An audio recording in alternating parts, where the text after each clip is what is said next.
ആരുടെടുത്തെങ്കിലും സംസാരിക്കുമ്പോൾ മറ്റുള്ളവരുടെ നോട്ടം എൻ്റെ ചെസ്റ്റിലേക്കാണ് വരുന്നത്.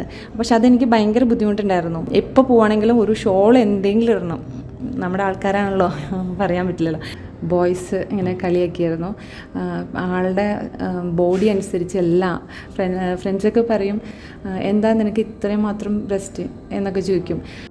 എനിക്കിപ്പോൾ 38 വയസ്സാണ്. ഡെലിവറി കഴിഞ്ഞു, 2 കുട്ടികളുണ്ട്. പല നെഗറ്റീവ് കമൻസ് ഞാൻ ഫേസ് ചെയ്തിരുന്നു.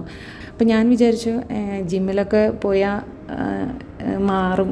ഞാനൊരു 1.5 മണിക്കൂർ ജിമ്മിലൊക്കെ പോയിട്ട് വർക്കൗട്ട് ചെയ്തിട്ടുണ്ട്. പിന്നെ ഫുഡൊക്കെ കൺട്രോൾ ചെയ്തു. പക്ഷെ യാതൊരു ഡെലിവറി കഴിഞ്ഞപ്പോൾ കുറച്ചും കൂടി സാഗിങ് ആയി. നല്ല ഒരു പെയിൻ ആയിരുന്നു. ഈ സ്ട്രാപ്പൊക്കെ ഇടുമ്പോൾ 2 സൈഡിലും ഭയങ്കരമായിട്ട് പൊട്ടി. പിന്നെ ഇൻഫെക്ഷനൊക്കെ ഉണ്ടായിരുന്നു.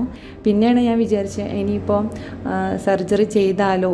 പക്ഷേ പാരൻസിനൊക്കെ ഭയങ്കര പേടിയായിരുന്നു, എങ്ങനെ ഇനി ആവുമെന്ന്. പക്ഷേ ഞാൻ വിചാരിച്ചു അതൊന്ന് ചെയ്ത് നോക്കാം.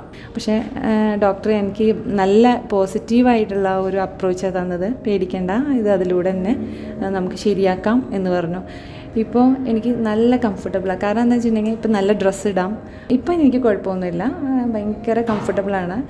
എന്നുവെച്ചാൽ ബാക്ക് പെയിനൊക്കെ നല്ല മാറ്റമുണ്ട്. നെക്ക് പെയിനൊക്കെ ആയിരുന്നു മെയിനായിട്ട്, അതൊക്കെ മാറി ഇപ്പോൾ കംഫർട്ടബിളാണ് ശരിക്കും പറഞ്ഞാൽ.